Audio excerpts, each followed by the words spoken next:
Nayu's Jun is a young, cheerful, and talkative girl with a vivid imagination. She loves to dream about princes and fantasy lands where girls like her are princesses are in wait for their Prince Charming. There is one place in particular that the young girl visits regularly after school, a castle made on the hill just beyond her house. What the girl doesn't know is that it is actually a love hotel. One day as Jun cheerfully trods to the gates of the love hotel, she notices her father coming out in his car with another woman. Innocent as she was, Jun simply goes home and relates the events to her mother.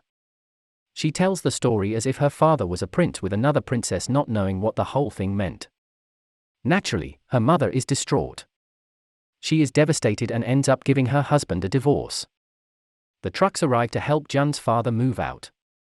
Jun has no idea what is going on. Her father didn't do anything wrong, did he? Why was her mother angry with him? She goes to her father and begs him to stay, telling him that she would talk to mother if they had an argument, but her father coldly looks at her and tells her that it was all her fault. She had ratted him out and ruined his life and hers as well. The little girl doesn't know what to do and runs away back up the hill, and midway through she sits down and starts crying.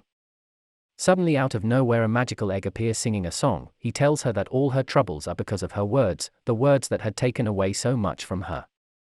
He then lays a curse upon her and takes away her sorrows in exchange for her words and her voice.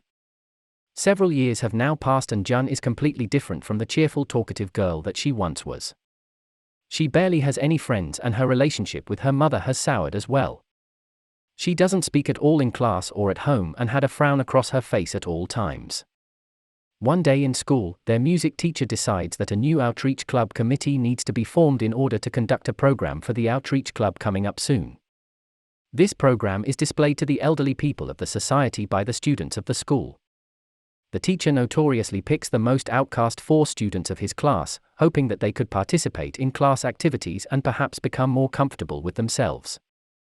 The 4 members of the committee selected are Daiki Tasaki, an ace player of the school baseball team who had been out from the team for the last few months due to his broken arm. Tasaki is a hothead and had broken his arm just before the nationals game. His whole team blame him for the loss that had followed. Natsuki Nito, a timid girl who was once a really great member of the cheerleading club, but she has for some reason lost her way in life and passes her days without any proper direction. Sakagami Takumi, another quiet kid who more than often spends his time daydreaming in class and spends most of his free time with his mischievous friends in the DTM club. Finally, Nayu's June. All 4 of them, as well as the whole class, are shocked at the teacher's decision.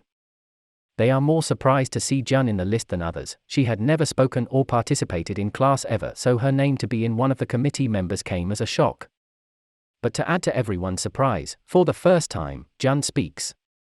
Or tries to speak, to protest against the decision, but for some reason she is unable to utter a single word and runs out of the room. Later that day, Takumi decides that he will go to the teacher's office to get his name off the list, but when he arrives there the teacher is nowhere to be found. Takumi, who was once fond of music, grabs the accordion. He starts singing a song which is similar to the one that Jun had heard the egg singing years ago, and it grabs her attention. Jun watches Takumi as he plays the accordion and runs away when the teacher arrives. Takumi is startled to notice this but tells his teacher what he was here for.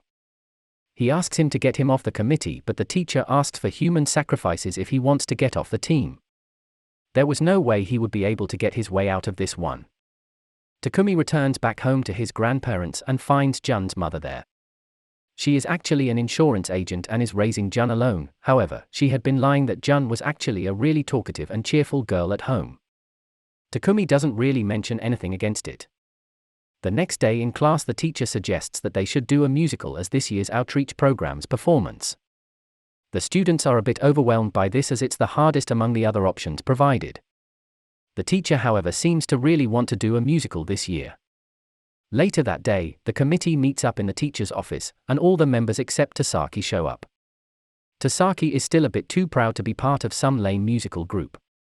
Takumi seems to agree with the teacher. He believes that sometimes to convey a message through music means a lot more than plain words. Takumi tells the committee that he wants to do a musical, and even though the whole class might object to the idea, the committee decides to put it forward to the class. While returning home that day, Jun confronts Takumi. She cannot talk but uses her phone to type messages and show it to him. She drags him to a nearby shrine and texts him everything that had happened to her. She tells him about the egg and how it had cursed her. Now every time she spoke her stomach hurt and she could barely speak a word. Takumi doesn't really know if she is joking about the magical egg but somehow relates to her issues. Jun asks him if he really meant it when he said that music would make the words have more meaning. Takumi tells him that he believes in what he says and suggests her to sing if she can speak and see if her stomach hurts. Jun goes back home and, still fearful that her stomach might burst in pain, clutches a pillow and starts singing.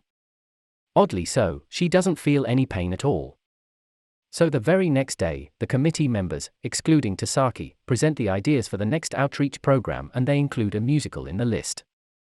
The whole class is surrounded by disbelief and Tasaki in particular is not happy. He starts berating Jun and tells everyone that it's an impossible task to pull off a musical if one of the main planners can't even speak. Takumi berates Tasaki in response and one of his friends almost gets into a fight with Takumi. Just then, to everyone's utter surprise, Jun sings. She sings how she can't take anyone fighting in front of her and simply runs away. She might not be able to speak but her legs are better than anyone else. That night, Nito convinces Tasaki, who was feeling pretty bad about his behavior, to come to the planning committee and help out. Elsewhere, as always, Jun's mother is late to get home from work and Jun, uncomfortably so, has to handle a visitor. Her mother arrives just as the visitor leaves and starts pouring down on her for not speaking to anyone and being a loner. Jun is unable to speak her mind and can do nothing but run away. She tracks down Takumi, who had been out to collect some groceries. She sends him a long message which is a story she wrote for the musical itself and requests him to convert it into a musical just like the song he played on the accordion that day. Confused and intrigued, Takumi takes her back to his place and they start on what she had already written. In her story, Jun explains how once upon a time there was a princess who wanted to go to a ball. However, what she didn't know was that the ball was a punishment chamber for prisoners who were forced to dance forever. Once the princess got to know that the ball actually was made for prisoners, she started committing crimes, but no one would accuse her of the crimes because she was a princess. Until one day an evil egg monster arrived and told her that harsh words were the way for her to go to the ball, and so the princess started bad-mouthing everyone and one day lost her ability to speak. The story is not yet finished, but Takumi manages to make up a short song with what he has. He believes in Jun and wants to help her, so the next day the committee meets up again and this time Tasaki shows up too. During their conversation, Tasaki is confronted by his juniors from the baseball team who think he is a bit of a bully for someone who hasn't played in a long while.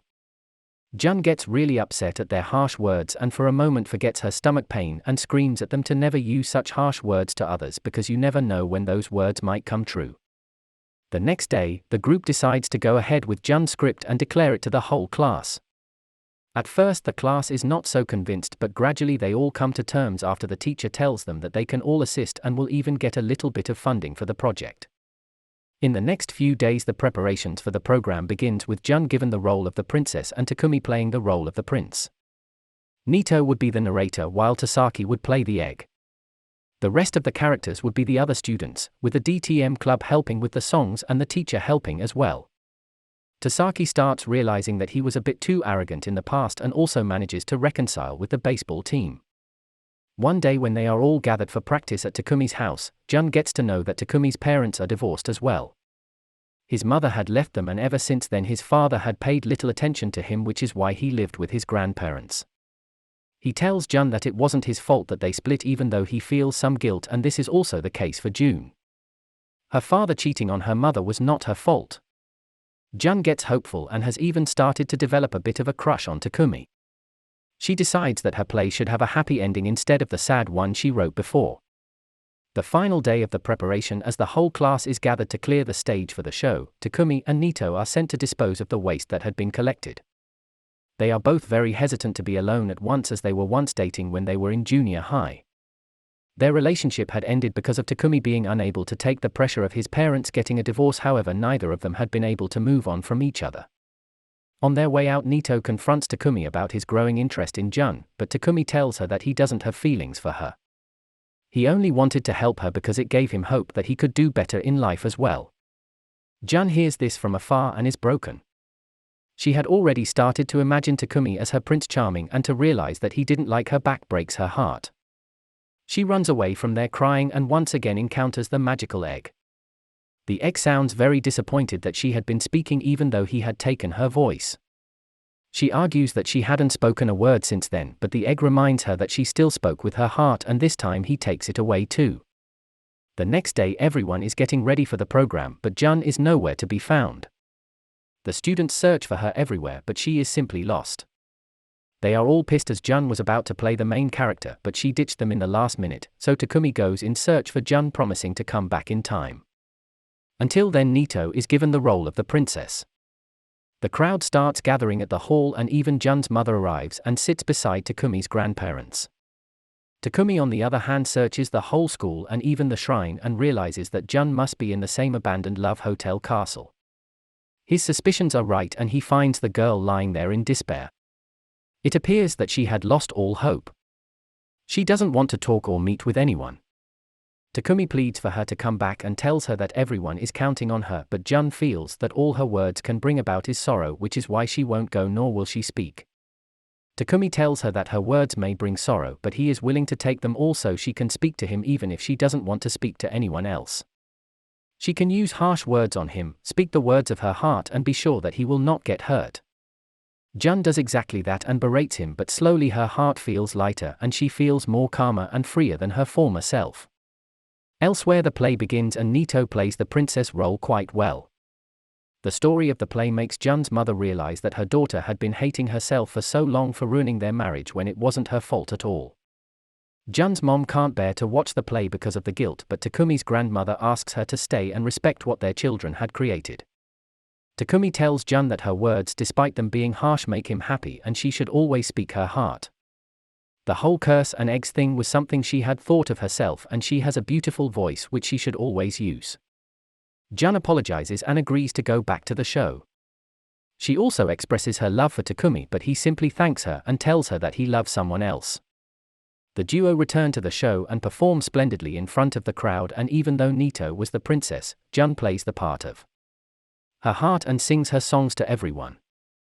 At the end of the day, the egg was never real. Just like Jun, we all have our insecurities that bind us down, and sometimes it's best that we stay true to ourselves and defeat these insecurities rather than hiding behind them. Sometimes it's best to listen to the anthem of the heart. Subscribe for more videos like this, turn on the notification, and leave a like to help the channel out. Thanks for watching.